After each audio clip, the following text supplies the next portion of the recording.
Greetings, y'all. Welcome to Liberty Call. I am Raymond Dahlman. It is, what day? Wednesday, October 11th, 2023. Hope everybody's having a fantastical day out there in the interwebs. Not a bad day in the markets. It kind of seesawed back and forth from red to green, but certainly not terrible. Looking through the global markets, a lot more green than we had last week, unfortunately. So, alrighty. Well, if it is your first time watching Liberty Call, if you could do me a favor and press that like button and the subscribe button and the thumbs ups and all that good stuff. Press that notification bell so you know when I go live. And let's go ahead and get into the numbers. All right. Dow Jones was up 0.19%, 65 points, closed at 33,804. S&P 500 was up 0.42%, closed at 43,76. Nasdaq up 0.71%, closed at 13,659. The VIX fell 5.52% today. It's down to 1609. Canada was up 0.83. Brazil was up 0.25%, and Mexico was up 0.11. Over in Europe, Germany was up 0.24%. The UK down 0.11%. France down 0.44%. Let's see, Netherlands down 0.15%. Spain up 0.09%. Italy up 0.36%. Switzerland up a third, and Portugal up 1.41% for the day. Russian exchanges, both green today. The MOEX up 0.54%. RTSI up 0.87%. Asian markets, the Nikkei was up 0.55%. Australia up 0.68%. New Zealand up 0.46%.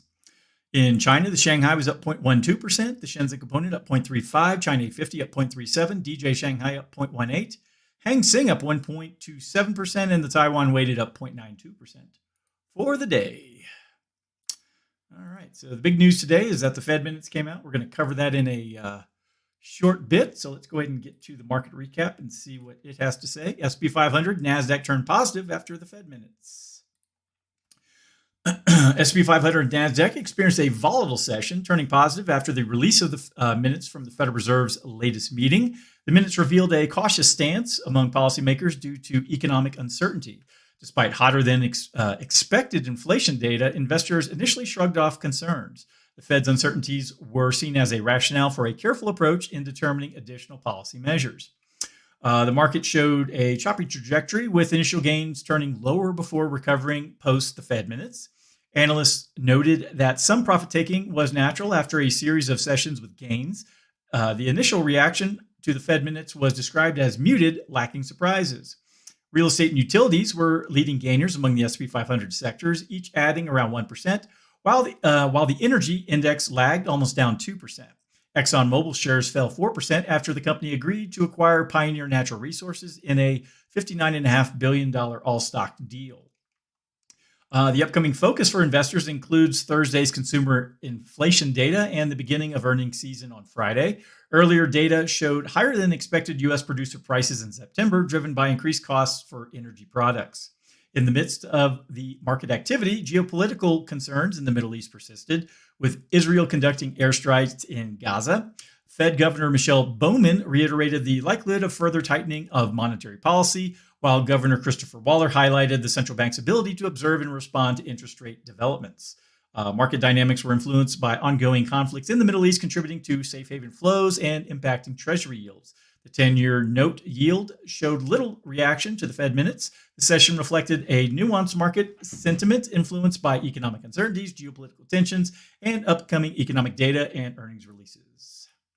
All right, so in plain English, I think that people are kind of sitting around to see what's going to happen. All right, next up, got an article here from Zero Hedge. Janet Yellen suggests much lower for much longer. This comes from Michael Leibowitz of realinvestmentadvice.com. See what he had to say. All right. Treasury Secretary Janet Yellen's recent statement forecasting that debt service costs will be 1% of GDP for the next decade raises questions about the future course of interest rates. The implication is that the economy will be robust, leading to budget surpluses. Yeah, I've heard that before. Or that interest rates will remain close to zero for the next 10 years. Analysts suggest that higher interest rates are unsustainable given the current debt levels, and Yellen likely understands the challenges posed by higher interest rates. The article explores scenarios to understand what Yellen might be implying. The government's debt service costs have been rising rapidly, and every month, lower interest rate debt is maturing and being replaced with higher cost debt. The debt to GDP ratio has tripled since 1966, but until recently, the federal interest expense to GDP ratio was at its lowest level since 1966, thanks to falling interest rates. To achieve Yellen's projected 1% debt service cost to GDP ratio, interest rates must be much lower. The article suggests that Yellen is banking on the recent spike in inflation and yields being an anomaly, and if pre-pandemic economic and interest rate trends resume, her projection may be accurate. However, it highlights the necessity for lower for longer interest rates, emphasizing the challenge posed by the current rate levels. So, based upon what she is saying, that interest rates will have to come much more back down to accomplish that 1% of GDP. Well, unfortunately, if we lower interest rates, that creates more monetary stimulus in the economy, and which creates more inflation. So we want to bring inflation down, but we don't want to pay too much in interest on the debt. So maybe have less debt. That'd be an idea. Who knows? All right. Well, that's everything there. Let's go ahead and get to the Fed minutes. This is the Fed Open Market Committee's minutes. You're welcome to read this in its entirety. It is dry like toast. So I have a summary for each section that we're going to go through right now. So, all right. So the first section here is, let's see, let me get down to it. Developments in financial markets and open market operations. During the intermeeting period, the manager reviewed developments in financial markets, noting increased consumer resilience in U.S. data releases. Market reaction suggested higher expectations for future policy rates and term premiums. Policy-sensitive rates rose moderately, with the 10-year Treasury yields up more than 40 basis points, and broad equity prices fell. Bank equity prices underperformed, but investor sentiment towards the banking sector stabilized. The dollar appreciated against advanced economy currencies, driven by stronger U.S. data. In China, strain in property sector and waning growth optimism emerged. Despite this, global commodity markets showed limited concern about China-related risks. U.S. financial conditions tightened due to higher, longer-term rates, lower equity prices, and a stronger dollar. The manager addressed the rise in nominal yields, emphasizing that real yields outpaced nominal ones, signaling a small decline in inflation compensation.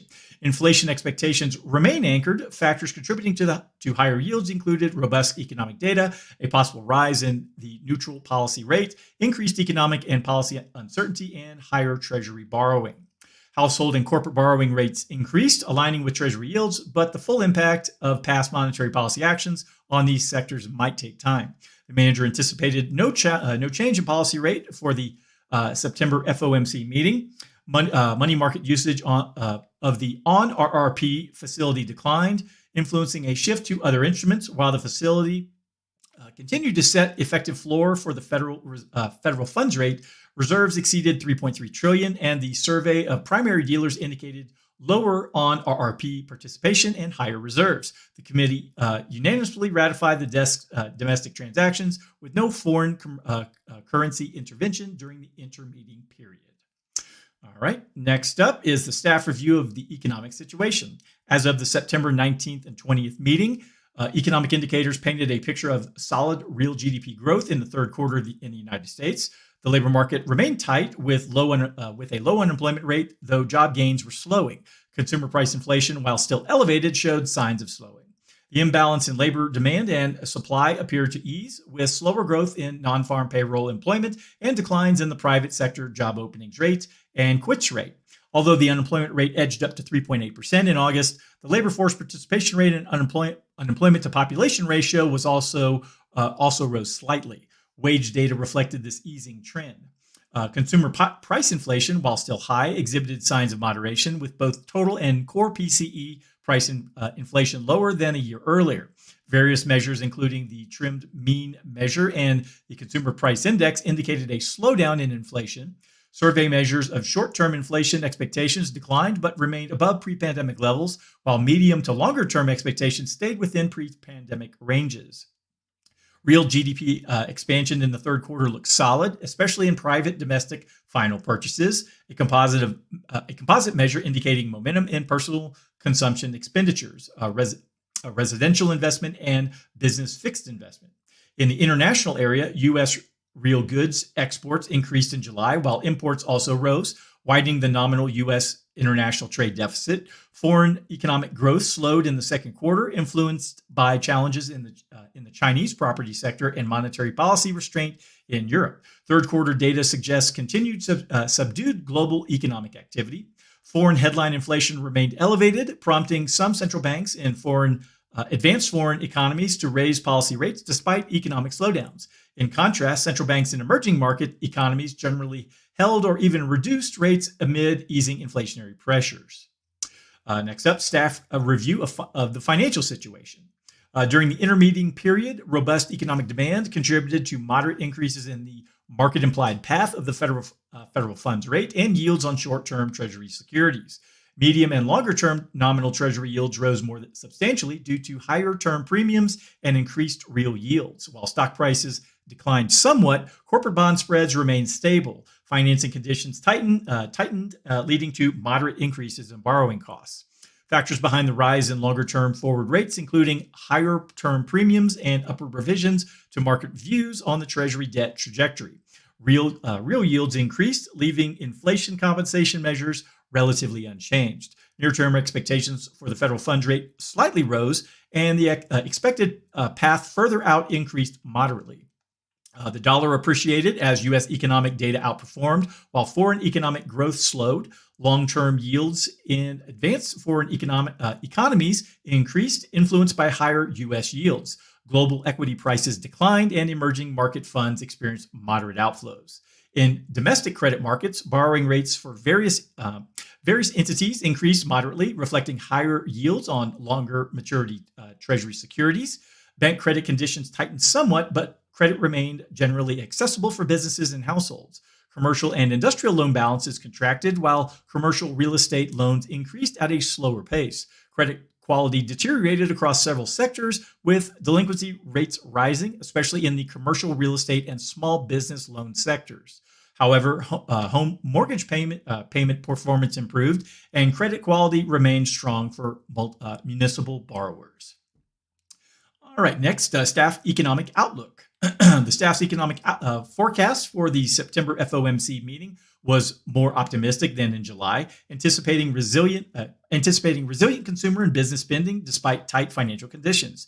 GDP growth for the remainder of the year might be affected by an auto workers strike, with a subsequent boost in 2024. Overall, real GDP growth for 2024 to 2026 was projected to be slower than the current year, remaining below potential output growth due to lagged monetary policy effects. Unemployment was expected to stay relatively steady. Inflation was forecasted around 3.5% in 2023, but due to decrease in following years, approaching 2% by 2026, so 3 years from now. Upside risks to inflation and potential adverse reactions in financial markets posed uncertainties, influencing the economic activity forecast. All right. And then I think this is the last section. Let's see here. Is there any more? Nope. One more after this. Participant views and current conditions and the economic outlook. During the FOMC meeting, participants provided projections for real GDP growth, unemployment, and inflation from 2023 through 2026. The economic outlook indicated that real GDP growth had been resilient but was expected to slow in the near term. Monetary policy was considered restrictive, aiming to balance economic activity and inflation. Participants highlighted the strength of consumer spending, supported by a robust labor market, but noted increasing household financial pressures. The business sector showed signs of solid activity, although concerns were raised about the tightening credit conditions and vulnerabilities in the commercial real estate sector. The labor market was tight, but indicators suggested a balance between supply and demand. Inflation, while moderating, remained above the 2% target, and participants expressed a commitment to achieving this target. Upside risks to inflation and downside risks to economic activity were acknowledged, emphasizing the need for a carefully calibrated approach to policy decisions. A majority of participants anticipated one more rate increase, but the focus shifted towards assessing the duration of the policy restraint. The ongoing balance sheet reduction was considered an integral part of the overall policy approach.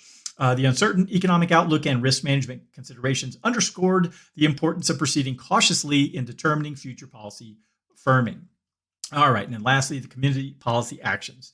During the FOMC meeting, members acknowledged solid economic expansion, but noted a slowdown in job gains, emphasizing they would change the post-meeting statement language from moderate to solid. While agreeing on the soundness of the U.S. banking system, members anticipated that tighter credit conditions might impact economic activity, hiring, and inflation, although the extent of these effects remained uncertain.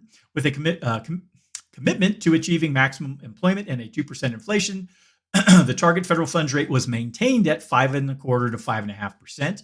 Members would assess additional information for policy decisions, considering the cumulative tightening of monetary policy and economic developments. The reduction of the Fed's holdings and the commitment to return inflation to 2% were emphasized. Members would monitor incoming information, including labor market conditions, inflation pressures, and international developments. The committee was ready to adjust policy if risks emerged. The action was approved by a majority vote with unanimous support for maintaining the interest rate and primary credit rate. The next meeting was scheduled for October 31st and November 1st of this year. All right, so that was a lot. So feel free to read through this. It is linked in the show notes, so you can peruse this at your leisure if you need if you need to fall asleep or need something boring to read through. It is excellent to do. So my summary probably cut that down to about a quarter of all the meat in there. So, all right. Well, that's everything I had to cover for today. So we covered the markets, Yellen's dream that interest rates are going to go back down sometime soon, and what the Fed talked about last month at their most recent meeting. So for right now, rates are staying where they're at. They seem to think that they're probably going to raise rates either at the next meeting, into this month, or at the very least, I would imagine, at the December 12th and 13th meeting. So we'll see. That is the anticipated course of action for now. But who knows what can happen between now and the end of the year. The wheels could come off this train. It could just go right off the tracks. So be prepared. That is my advice to everybody. Be prepared for the unknown. Plan for the worst, hope for the best. Life falls somewhere between those 2 points. All right. Well, like I said, that's everything I had for today. Me and my boy Jake are going to go hang out for a bit before I get to my next meetings in a couple hours. And hope everyone has a wonderful evening. And I will talk to you guys next time. Adios.